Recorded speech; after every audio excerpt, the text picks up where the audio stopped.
In a world that's constantly throwing something new at us, how do you build an organization that doesn't just survive, but actually thrives? That's the big question we're tackling today. What does it really take to build a resilient organization? This quote, this is really at the heart of everything I do. It's not enough to have a great theory on a whiteboard, right? You need a framework that actually works in the real world, under pressure. The whole point is to help organizations adapt and win no matter what comes next. I'm Soren Friemel, and for over a decade, I've been in the trenches with organizations trying to navigate change. And I've seen two really powerful forces emerge that are completely reshaping the business landscape. So let's break them down.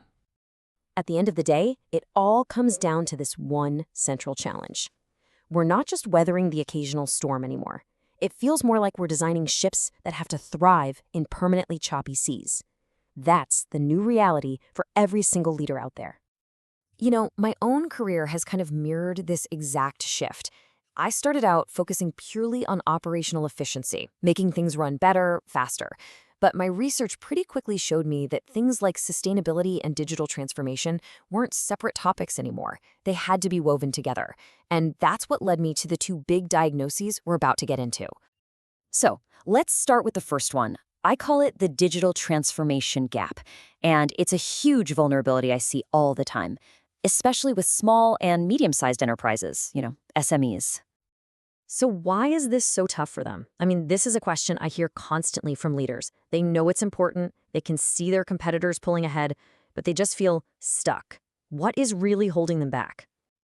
Well, the barriers I see are amazingly consistent from one company to the next. It's hardly ever just one thing. It's usually this combination of a fuzzy strategy, the fear of how much it'll cost, and just not having the right people in-house. And all of that together just creates total paralysis. But here's the good news. There is a clear way to get through this.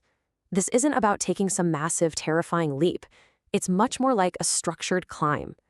You start with a really honest look at where you are right now. You define a goal that can grow with you, and then you make the changes in small, manageable steps. It's all about making steady progress, not trying to achieve perfection overnight. Okay, now for the second major force, and this one builds right on top of the first. It's the ESG imperative.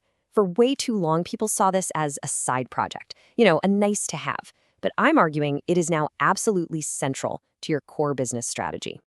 So let's make sure we're all on the same page. ESG. That's environmental, social, and governance. It's basically a framework to look at how your company operates beyond just the financial numbers. Think of it as a lens for your impact, your ethics, and really your ability to last for the long haul. And that brings us to the most important question here. How did this go from a compliance checklist to something that's absolutely essential for resilience?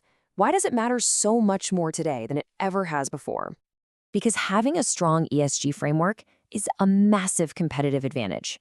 It's what builds a brand that pulls in the best talent and the smartest investors. It forces you to think about long-term risks. And when you do that, it often sparks incredible new ideas and innovations. So we've got these two huge forces, right? The push for digital transformation and the pull of the ESG imperative. The single biggest mistake I see is when companies treat them as two separate things. The real prescription is to see them as one and the same. This right here, this is the critical mindset shift. The old siloed way of thinking says, oh, digital, that's an IT project. And ESG, that's just a report we have to file. But a resilient strategy understands that digital tools are what enable you to be sustainable, and your ESG principles are what drive real, lasting value. It really is that simple, but it's also incredibly profound. You cannot build a truly modern, resilient company if you focus on one and just ignore the other. They are fundamentally linked. Your digital strategies should be empowering your ESG goals, and your ESG goals should be guiding your digital investments. When you finally get this right, when it all clicks, it all comes down to one. One, the goal is one single, unified strategy, not a digital strategy and a sustainability strategy. No, it's one overarching strategy to build a forward-looking organization, one that's both great with technology and deeply responsible. That is the new definition of resilience. So what's your path forward? How do you actually apply this? It's about moving your organization from a state of constantly reacting to crises to a state of deliberate, intentional resilience. So I'll just leave you with this one question to think about.